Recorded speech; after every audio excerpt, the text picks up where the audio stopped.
গৃহবধূ আত্মহত্যা নাকি খুন, রহস্যের দানা বাঁধছে। মৃত গৃহবধূর বাবা নরেন দাসের অভিযোগ, দীর্ঘ 4 বছর আগে সুস্মিতা দাস নামে ওই গৃহবধূর বয়স 20 ছিল। তখন তার বিয়ে হয়েছিল আর চোপড়া ব্লকের সোনাপুর অঞ্চলের আদ্রাগুড়ি এলাকায় তার বিয়ে হয়েছিল। আর বিয়ের পর থেকে আত্মঘাতী ওই গৃহবধূর উপর যৌতুকের জন্য চলত অত্যাচার। আর এরপর মৃত সুস্মিতার বাবা নরেন দাস বহু কষ্ট করে বন্ধন থেকে ঋণ নিয়ে সেই যৌতুকের সামগ্রী দেন সেই সম্প্রতি। আর এরই মধ্যে গলায় ফাঁস লাগিয়ে আত্মঘাতী হলো সুস্মিতা। অসহায় বাবা সুস্মিতার মৃত্যুকে আত্মহত্যা বলে অস্বীকার করছে, আর তিনি বলছেন সুস্মিতাকে খুন করা হয়েছে।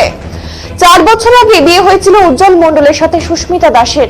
মৃতের বাবা অভিযোগ, তার যৌতুকের জন্য দফায় দফায় অত্যাচার করত সুস্মিতার স্বামী উজ্জ্বল ও শাশুড়ি অর্চনা মণ্ডল। আর এই মতো অবস্থায় পলাতক স্বামী উজ্জ্বল আর এই বিষয়ে সুস্মিতার বাবা নরেন দাস চোপড়া থানায় লিখিত অভিযোগ করেন। আর বিষয়টি খতিয়ে দেখছেন চোপড়া থানার পুলিশ।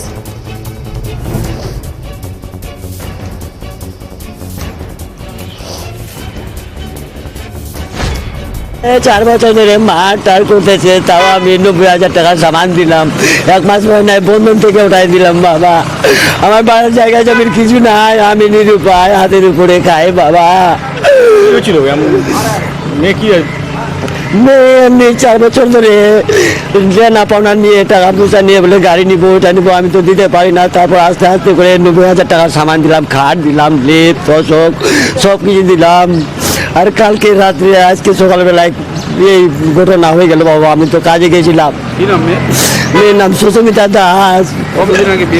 4 বছর আগে বিয়ে হয়েছে বাবা, উজ্জ্বল মণ্ডলের সঙ্গে। বাড়ি আদ্রাগুড়ি। বিভিন্ন সময় চাপ দিত আপনার মেয়েকে? 4 বছর ধরে মারধর করতেছে, দেখতে পারে না। 4 দিন ওখানে তো 1 মাস আমার বাড়িতে। আপনার কি মনে হচ্ছে মেয়ে নিজে সুসাইড করছে না? না গো মা, এরকম পাও গুলা ছিল আমার মেয়ে।